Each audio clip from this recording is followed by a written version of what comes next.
زندگی میں دکھ اور سکھ ان کا چولی دامن کا ساتھ ہے، دکھ بھی ہے سکھ بھی، سردی کے ساتھ گرمی بھی ہے، نرمی کے ساتھ سختی بھی ہے۔ ان مع العسر یسرا، ان مع العسر یسرا، یسر کے ساتھ عسر ہے، عسر کے ساتھ یسر۔ لیکن انسان نفسیاتی طور پر متاثر جو ہوتا ہے زیادہ، وہ تکلیف سے ہوتا ہے، دکھ سے ہوتا ہے۔ خوشی آتی ہے تو وہ ایسے گزر جاتی ہے، اس کا وقت کا بھی پتہ نہیں چلتا گزرتے ہوئے، بڑی تیزی کے ساتھ وقت گزر جاتا ہے۔ لیکن غم کا معاملہ ہو جائے تو ایک ایک لہجہ جو ہے وہ بڑا کٹھن ہو جاتا ہے، بڑی مشکل سے گزرتا ہے۔ تو انسان کے احساسات پر زیادہ جو اثر آتا ہے وہ دکھ کا آتا ہے۔ بعض فلسفے دنیا میں ایسے ہیں کہ جنہوں نے اس دکھ، خاص طور پر جو حساس انسان اس کو محسوس کرتا ہے، اس کے اعتبار سے یہ کہا ہے کہ دنیاوی زندگی نرا دکھ ہی دکھ ہے۔ آپ کو معلوم ہے کہ تعداد انسانوں کی بہت بڑی تعداد ہے جو بدھ مت کی پیروکار ہے، اور بدھ مت کا کلمہ طیبہ یہ ہے، یعنی یہ ان کا اصل الاصول ہے، جیسے ہمارے دین کا اصل الاصول ہے لا الہ الا اللہ محمد رسول اللہ، کلمہ طیبہ۔ ان کا جو کلمہ طیبہ ہے وہ یہ سروم دکھم، سب دکھ ہی دکھ ہے، سب مصیبت ہی مصیبت ہے۔ انسانی زندگی جو ہے وہ تو صرف دکھوں سے اور تکلیفوں سے عبارت ہے۔ اسی کو غالب نے بھی کہا ہے، آپ نے یہ شعر بھی غالب کا میں نے بہت سے دروس میں سنا ہوگا کہ قید حیات و بند غم اصل میں دونوں ایک ہیں۔ یہ قید حیات ہے، ابھی آپ حدیث سن رہے تھے، الدنیا سجن المومن، مومن کے لیے یہ دنیا کی زندگی جو ہے جیل خانہ ہے، یہ قید ہے، قید حیات۔ جیسے جیل میں آدمی اپنی مرضی سے نہیں جاتا، بھیجا جاتا ہے، اپنی مرضی سے نہیں نکلتا بلکہ نکالا جاتا ہے۔ اسی طرح لائی حیات آئے قضا لے چلی چلے، اپنی خوشی سے آئے نہ اپنی خوشی چلے۔ تو دنیا کی زندگی جو ہے وہ واقعتاً ایک اعتبار سے قید خانہ ہے۔ قید حیات و بند غم اصل میں دونوں ایک ہیں۔ جب تک یہ زندگی رہے گی غم بھی لگا رہے گا، تکلیفیں لگی رہیں گی، مصائب آتے رہیں گے، انسان کو دکھوں کا سامنا رہے گا، واسطہ رہے گا۔ موت سے پہلے آدمی غم سے نجات پائے کیوں؟ ظاہر بات ہے جب تک زندگی ہے تو غم ہے، تو موت سے پہلے نجات نہیں مل سکتی۔ اگرچہ اس کے بعد کا اگلا مرحلہ جو ہے، جو حقیقت کو جاننے والے ہیں وہ تو جانتے ہیں کہ اس کے بعد تو غم کا اور بڑا کڑا مرحلہ آنے والا ہے۔ اب تو گھبرا کے یہ کہتے ہیں کہ مر جائیں گے، مر کے بھی چین نہ پایا تو کدھر جائیں گے؟ اگر اللہ ہمیں معاف فرمائے، اپنی رحمت اور مغفرت سے ہمیں ڈھانپ لے، جیسے کہ حضور نے فرمایا الا یتغمدنی ربی برحمتہ، حضور نے فرمایا کہ کوئی انسان بھی محض اپنے اعمال کی بنیاد پر جنت میں نہیں داخل ہو سکے گا جب تک کہ رحمت خداوندی دستگیری نہ کرے۔ کسی صحابی نے بڑی ہمت کی، بڑے جرت کا معاملہ کیا، پوچھ لیا کیا حضور آپ بھی؟ ظاہر بات ہے آپ بھی انسان ہیں، آپ بھی بشر ہیں، قرآن مجید میں کہلوایا گیا ہے اور انما انا بشر مثلکم۔ تو اگر آپ کہتے ہیں کوئی انسان جنت میں داخل نہیں ہو سکے گا محض اپنے اعمال کی بنیاد پر جب تک کہ رحمت خداوندی دستگیری نہ کرے، تو کیا آپ بھی اس قاعدہ کلیہ میں شامل ہیں؟ آپ نے فرمایا ہاں میں بھی، الا یتغمدنی ربی برحمتہ، جب تک کہ میرا رب مجھے اپنی رحمت سے ڈھانپ نہیں لے گا میں بھی جنت میں داخل نہیں ہو سکوں گا۔ تو اس اعتبار سے اللہ تعالیٰ وہاں ہمیں بچا لے، لیکن جو وہاں نہیں بچایا گیا، اب ظاہر بات ہے کہ اس کے لیے جو مصیبت ہے وہ تو پھر دائمی ہے، ابدی ہے، دکھ ہی دکھ ہے۔ میں اس کی طرف زیادہ جانا نہیں چاہتا، اس وقت اصل میں میرا موضوع جو ہے وہ اس دنیا میں دکھوں کا علاج۔ اب اس اعتبار سے غور کیجئے، دکھ دو قسم کے ہیں۔ قرآن مجید پر جتنا میں نے غور کیا، دکھ ایک تو وہ ہے کہ جو ناگہانی طور پر آ جاتے ہیں، اس میں ہماری کسی غلطی کو دخل نہیں ہوتا۔ وہ کوئی آفت سماوی ہے، کوئی زلزلہ آ گیا ہے۔ ابھی آپ کو معلوم ہے بھوج جو قصبہ تھا گجرات اسٹیٹ کا، انڈیا کا پورا ختم ہو گیا، اس میں بہت سے مسلمان بھی تھے۔ جب کوئی آفت سماوی آتی ہے تو وہ ظاہر بات ہے کہ پھر سب کے سب لوگ اس کی لپیٹ میں آ جاتے ہیں۔ زلزلہ آ گیا یا کوئی اور طوفان آ جائے، جیسا کہ کئی مرتبہ آپ نے اخبارات میں پڑھا ہوگا، اس سال امریکہ میں بہت طوفان آئے ہیں، مشرقی ساحل پر بار بار طوفان آئے، وہاں بھی لوگ مرتے ہیں، وہاں بھی چھتیں اڑ جاتی ہیں، وہاں بھی تباہی جو ہے آتی ہے۔ تو اس حوالے سے ایک تو ہے وہ ناگہانی آفات، آفت ارضی ہو یا آفت سماوی ہو، زلزلہ ہے یا آفت ارضی ہے، طوفان آ گیا ہے، کوئی سائیکلون آ گیا یا آفت سماوی ہے، یا کوئی آسمان سے بڑا سا پتھر آ جائے. آپ کبھی کبھی اخبارات میں پڑھتے ہوں گے کہ ایک بڑی چٹان پاس سے گزر گئی، بہت بڑی خلائی چٹان جو ہے زمین کے قریب سے ہو کر گزر گئی، زمین بچ گئی، ورنہ اگر وہ زمین سے ٹکرا جاتی تو نہ معلوم کتنا بڑا یہاں پر تباہی کا معاملہ ہوتا.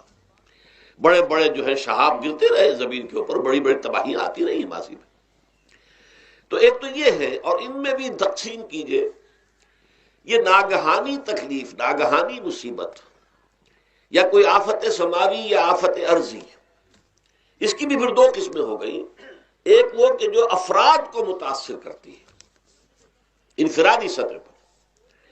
آدمی سڑک پر جا رہا تھا، پیچھے سے آ کر کسی گاڑی نے ٹکر ماری، گر گیا، ٹانگ ٹوٹ گئی. اب ظاہر بات ہے کہ اس میں اس کا کوئی قصور نہیں ہے، یہ اللہ تعالیٰ کی طرف سے بات آ گئی ہے.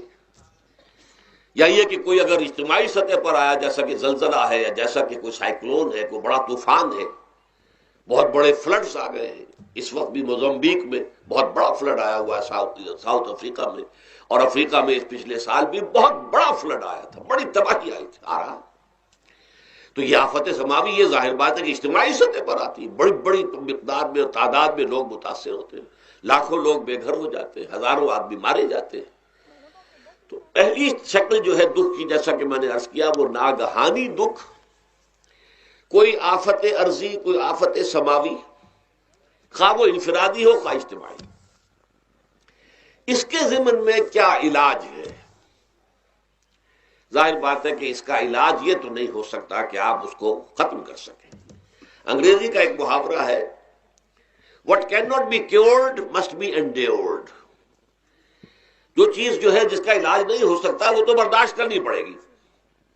بعض بیماریاں بھی ایسی ہیں، ڈائبٹیز ہو گئی ہے، شوگر کا مرض ہو گیا، ڈاکٹر آپ کو بتائے گا کہ بھائی اب یہ مرض جائے گا نہیں، اب آپ کو اس مرض کے ساتھ ہی اپنے آپ کو ایڈجسٹ کر کے اپنی غذا وغیرہ اس کے مطابق طے کر لیجیے، ورنہ یہ کہ یہ نہ سمجھیے کہ یہ مرض چلا جائے گا. تو what cannot be cured must be endured. لہذا ان آفت سماوی و ارضی، چاہے وہ انفرادی سطح پر متاثر کرتی ہوں انسانوں کو، اور چاہے اجتماعی سطح پر، اس کا تو علاج ایک ہی ہے. عربی میں بھی ایک محاورہ یہ ہے کہ کسی نے پوچھا تھا کہ بچھو کے کاٹے کا کیا علاج ہے؟ البکاء الی الصباح، رات کو اگر کاٹا ہے کسی بچھو نے تو روتے رہو صبح تک، یہ علاج ہے، اس کا اور کوئی علاج ہے ہی نہیں. تو جو چیز لا علاج ہے اسے برداشت کرنا.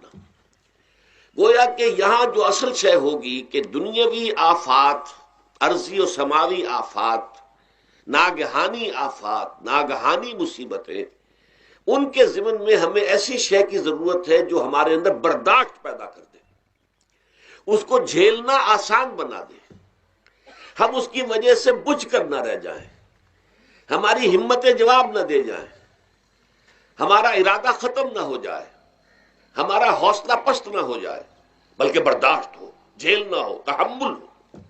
ابھی بھٹر صاحب کہہ رہے تھے اللہ تعالیٰ ذرا سا متحمل ہے. میں نے کہا یہ بہت غلط بات کہہ رہے، اللہ بہت متحمل ہے.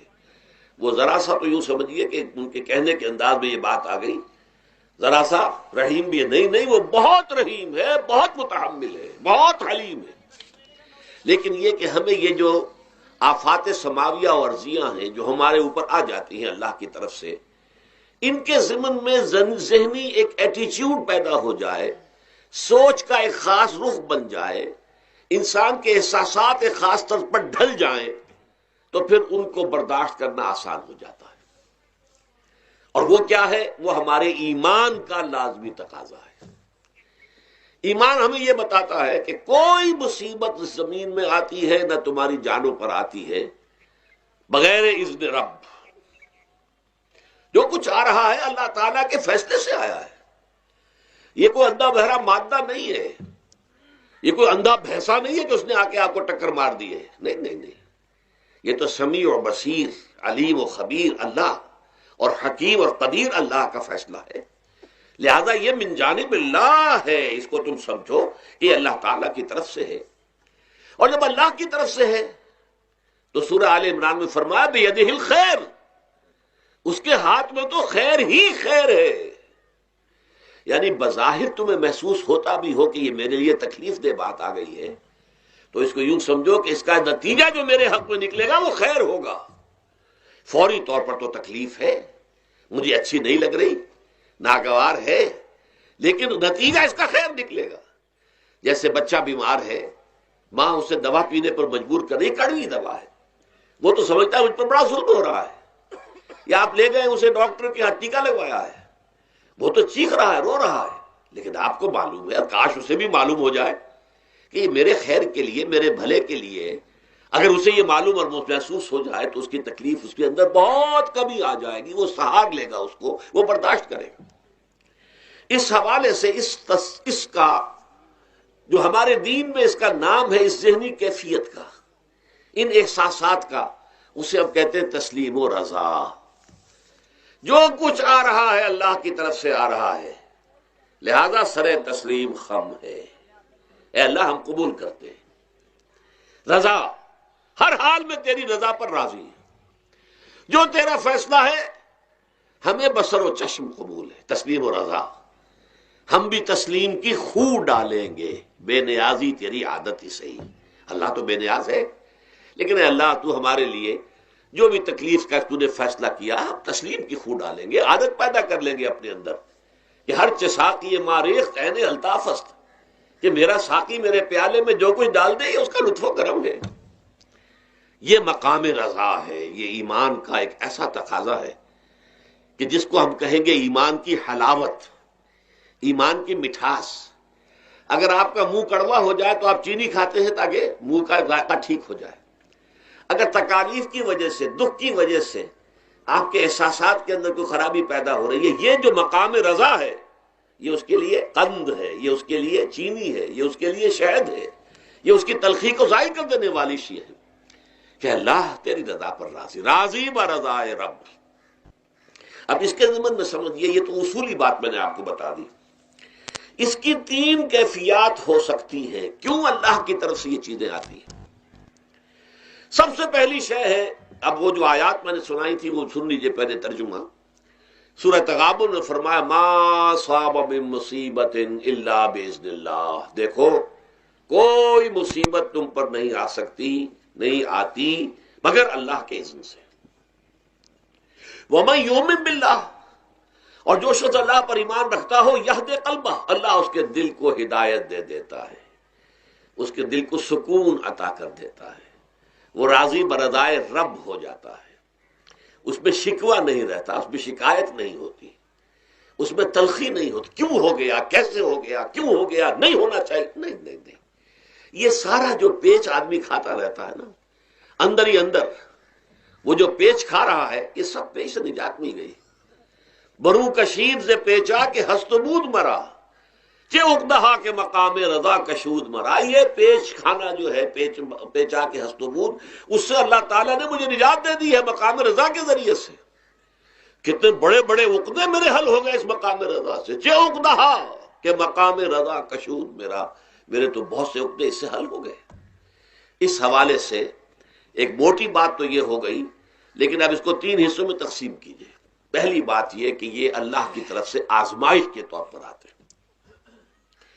آزمائش، میرا بندہ اس پر صبر کرتا ہے یا نہیں، یا میرے خلاف بکواس کرنے پر آمادہ ہو جاتا ہے۔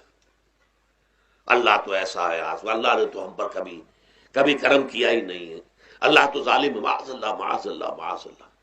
کہیں ایسا تو نہیں، میرا بندہ جو ہے تکلیف کو جھیلتا ہے میری وجہ سے، یہ سمجھ کے کہ اللہ کی طرف سے آئی۔